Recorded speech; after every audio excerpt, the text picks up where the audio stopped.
네, 도윤수입니다. 계좌 먼저 오픈하고 시작할게요. 지난 금요일이죠. 나스닥이 1.2% 소폭 상승으로 마감한 금요일이었는데요. S&P 500이 0.7%, 다우가 0.05%, 강보합세로 종가를 찍어주면서 3대 지수 모두 상승으로 끝났습니다. 나스닥이 기술적 반등인지 찐 반등인지는 모르겠으나 상당히 가파르게 올라가기에 약조정이 나올 가능성을 더 크게 보고 올라갈 때마다 분할로 익절할 계획인데요. 좀 아래에서 잡았던 SOXL, BNKU, TQQQ 등 세배레버리지들이 계좌를 좀 플러스로 받쳐주고 있고 상대적으로 위에서 잡았던 메타랑 애플 2배, QLD가 본전에 걸쳐있는 상황입니다. 며칠 전까지만 해도 전부 마이너스였던 상황이라 분할 매수를 감안했음에도 심리적인 압박감을 버티기가 쉽진 않았는데 그래도 끝까지 견뎌내니 다시 내릴지도 모르지만 일단은 빨간불이 들어와 주었고요. 양자 컴퓨터 관련해서도 대장격인 아이온Q 고점 대비 많이 빠졌다고 생각해 소액으로 분할 치고 있습니다. 이날 나스닥에 비해 테슬라가 많이 오른 하루였죠. 자율주행 규제 완화 소식에 장중 10% 가까이 폭등하는 모습을 보여줬는데 좀 디테일하게 보면 자율주행을 장착한 차량이 사고가 나면 보고 의무는 유지하되 그 절차를 조금 간소화됐고 오는 6월 로보택시 공개를 준비 중이라는 이야기와 미 텍사스주 오스틴에서 수백 명의 운전자들을 통해 자율주행 소프트웨어를 테스트하고 있다는 것, 그리고 지난주 1분기 어닝스콜에서 일론이 오스틴 주민들을 대상으로 조만간 자율주행 모델 Y를 유료로 이용할 수 있을 것이라고 발표한 건데요. 특히 오스틴 로보택시 서비스는 자율주행 사업에 있어 굉장히 중대한 과정이거든요. 이 서비스가 성공적으로 결과가 나오면 사실상 자율주행이 거의 다 만들어져 간다고 볼 수 있을 것 같아요. 또 운전대와 페달 등 자동차 설계 제조에서 엄격하게 적용되던 안전기준을 일부 면제하기로 했고 특히 테슬라가 운전대와 페달이 없는 완전 자율주행차 사이버캡 출시를 준비 중인데 이걸 금지하는 규정들 때문에 걸림돌이 됐던 상황이라 규제 완화가 점차 자율주행으로 다가가는 테슬라에게 큰 호재로 돌아간 것 같아요. 덕분에 조금 물렸다고 생각했던 제 TSLL도 순식간에 양전할 수 있었습니다. 사실 TSLL은 조금 길게 텀을 보면서 모아갈 생각이었는데 그래서 물린 게 마냥 기분이 나쁘지는 않았거든요. 내심 조금 더 밑으로 내려가기를 바라기도 했지만 여러 호재들이 연달아 달려주면서 어느 정도 올라가고 있는 상황입니다. 또 메타 관련해서도 우리 가끔 인스타 또는 스레드 있잖아요. 그 스레드에도 광고를 개방한다고 보도가 됐고요.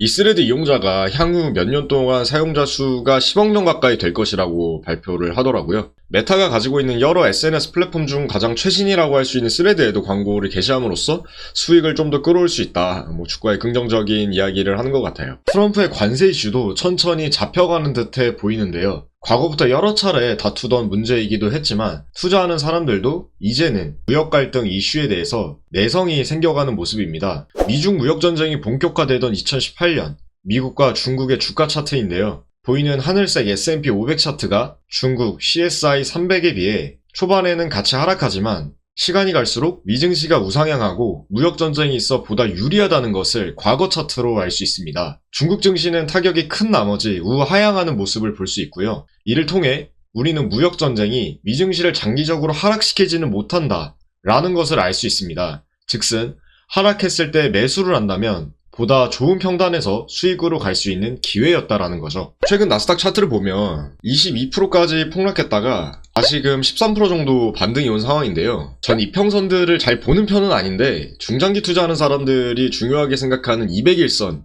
그 아래의 주가가 있기 때문에 개인적으로 하락이 조금 더 진행될 수 있지 않을까라는 관점으로 보고 있어서 현금을 아직은 좀 들고 있는 상황입니다. 그렇지만 미증시 하락에 대한 역사적인 통계가 있다 보니까 이 22% 아래로 더 크게 빠지기는 힘들다고 생각해요. 더 빠진다고 하면 저점 대비 5% 정도가 마진 오지 않을까 싶습니다. 이때 무엇을 사야 되냐, 어떻게 사야 되냐 질문들이 많은데 이제부터 제가 이 나스닥 하락에 어떻게 매수를 했는지 방법에 대해서 말씀드리겠습니다. 역대 나스닥 하락 평균을 감안해서 일정 % 빠질 때마다 분할로 주워 담는 식으로 매수를 진행했는데요. 제 개인적인 생각에 그냥 나스닥 지수를 사는 게 제일 베스트 같아 보여요. 한 배는 기대 수익이 좀 떨어지니까 2배 정도 걸어서 QLD 모아가는 게 미장의 정석이지 않을까. 그럼 먼저 어디까지 하락을 각오하고 진입할지를 정해야 하는데 예전처럼 리먼이나 버블까지 보는 건 사람들이 주식을 잘 모르고 안 할 때고 지금은 사람들이 많이 알잖아요. 나스닥이 우상향하고 미국 증시가 장기적으로 지속적으로 계속 상승한다는 걸. 그래서 내려가도 그 하락폭이 예전과는 다르게 어느 정도 제한되어 있다 보거든요. 최근에 크게 하락한 코로나 때를 보면 최대 28%까지 내려갔는데 지금 관세 전쟁으로 인한 하락은 22%. 여기서 분할 매수의 기준을 잡을 수가 있는데 이번 하락은 고점 대비 맥시멈 40%까지 하락할 수 있다. 이것도 보수적으로 봤을 때 기준. 그렇다면 분할은 나스닥이 10% 빠질 때마다 한 번씩 때린다. 이렇게 잡고 담아가면 되는데 제 기준입니다. 개인적인. 나스닥이 10에서 20% 빠지는 게 1년에 한두 번 정도니까 그냥 쉽게 차트의 10% 하락 지점마다 선을 그냥 긋는 거야. 이렇게 40%까지 딱 긋고 그럼 10% 빠지는 곳에서 2천만원, 20% 빠지는 곳에서 2천만원, 그리고 30%까지 빠진다. 이건 스타일 차이긴 한데 하락폭이 크면 커질수록 이제 반등할 확률이 점점 더 커지는 거잖아요. 그러니까 30%에서는 3천, 시드를 조금씩 늘려서 치는 거죠. 40%에 3천, 이런 식으로. 아니면 똑같이 뭐 2천만원씩 4번 분할해서 8천 태워도 되고. 핵심은 나스닥 지수가 빠지는 퍼센트를 기준으로 분할을 친다는 거예요. 이걸 볼 때 개별주를 보면 안 되고 뭐 테슬라나 엔비디아 같은 게 기준이 아니라 나스닥 지수 뭐 혹은 QQQ 이걸 펼쳐놓고 선을 그어봐야 된다는 거죠. 왜 Y? 나스닥은 종합주가 지수잖아요. 즉슨 평균이란 얘긴데 평균이 1% 빠지면 개별주는 3% 이상 하락하는 경우가 많으니까 또 우리가 국장 맨날 욕하고 22% 세금 물더라도 미증시에 투자하는 게 이 코스피랑 나스닥을 보면 정확히는 코스닥을 비교해야겠지만 뭐 비슷하니까 이 코스피가 우상향이라고 보기는 좀 어려워 보여요. 즉 평균이 우상향하지 않는데 개별주를 투자해서 수익 보기란 나스닥에 비해서 굉장히 난이도가 어렵다는 거죠. 그리고 상승폭도 하이닉스나 이런 반도체 제외하고는 코스피 상승에 비해 개별주 상승이 크지가 않은 느낌이더라고. 아니면 코스닥 잡주 시총 작은 위험한 종목 붙잡고 두들기지 않는 이상 수익 보기가 어렵다고 느껴지거든요. 거기에 비해 나스닥은 하락할 때 주우면 수익 보기가 좀 쉬운 그림이고. 근데 많은 사람들이 걱정하는 이유가 이 주식 투자금이 어쨌든 작은 돈도 아니고 손실 볼 때 그 아픔이 뼈저리다 보니까 이 40% 기준 아래로 하락하거나 예전처럼 리먼 버블처럼 내려가면 어떡하냐, QLD 레버리지 이거 다 아이스크림 되는 거 아니냐, 이런 걱정들도 하잖아요 간혹. 너가 최대 40%까지 분할을 친다 하는데 그 이상으로 안 내려간다는 보장이 없지 않냐. 뭐 40%가 아니라 80%까지 내려갈 수도 있죠. 그럼 80% 기준으로 20% 내려갈 때마다 한 번씩 4번 사겠다. 스스로 선택하면 되는 거니까. 근데 나는 이렇게 기준을 잡으면 기대할 수 있는 수익률이 너무 떨어진다고 생각하기에 40%만 잡고 가는 거예요. 또 통계적으로 80% 확률은 크지 않으니까.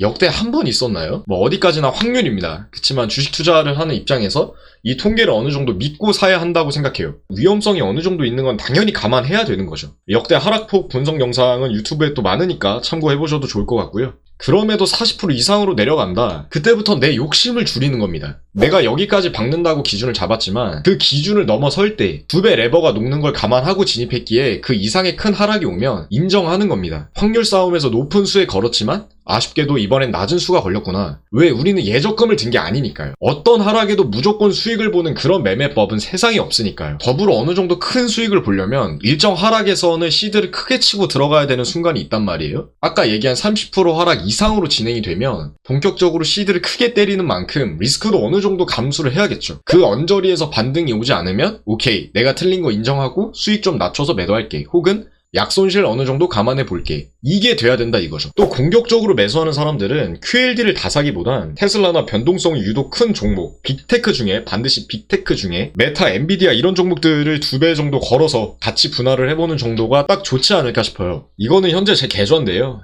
3배는 진짜 소액으로 크게 하락할 때에만 조금씩 담고 있고 빅테크 2배에 나스닥 위주로 포트폴리오를 좀 가져가고 있습니다. 총 1억 박을 생각으로 그중에 한 3천 정도 진입해 있는 상황이고요. 나스닥이 여기서 10% 가까이 더 내린다. 그럼 그때 또 3천 때려볼 생각이고요. 이렇게 매매를 하면 사실 손실 보기 쉽지 않다고 생각이 드는데 이 수많은 사람이 그럼에도 손실 보는 가장 큰 이유가 1억이면 1억을 여기서 다 박아버린다는 거야. 혹은 50%까지 때려버리거나. 그러니까 여기서 틀려가지고 이렇게 내리받기 시작하면 수습하기가 너무 힘들어진다는 거죠. 자기들은 여기서 올라갈 줄 알았겠지. 혹은 안 올라가더라도 그냥 버텨야겠다. 미국 증시는 우상향이니까 존버하면 되겠지. 이런 마인드로 임한 것 같은데 최악의 경우에 손절을 한다 하더라도 최대한 평단을 아래로 끌고 내려와야 손실이 적어지는 거잖아요. 나스닥이 밑으로 박으면 그에 따라서 뭔가 조치를 할 수 있어야 하는데 몰빵해버리면 어떻게 수술을 할 수가 없으니까 마취 자체가 안 된단 말이야. 여기서 반등할지 여기서 반등할지 그 확률을 분할로 재어가는 것. 이게 분할 매수의 핵심이라는 거죠. 또 이렇게 분할하면 대신 하락이 크지 않을 때 수익을 좀 적게 먹을 수밖에 없는데 이게 느린 것 같지 같지만 부자가 되는 가장 빠른 길이에요. 뭐 TQQQ 물방에서 몇 번 성공하면 빠르게 시드가 증식할 것 같죠. 사실 그게 제일 느린 방법이거든요. 확률적으로 해보신 분들 공감하시겠지만 한 번 어긋나는 순간 느린 정도가 아니라 아예 뒤로 롤백 된단 말이야. 기회가 아예 박탈되거나 끝나버린단 말이에요. 이 주사위를 분할로 계속 돌려보는 게 보기에는 거북이 같아도 사실 주식에서 할 수 있는 가장 빠른 고속도로를 타는 거다. 이렇게 생각을 해주셨으면 해요.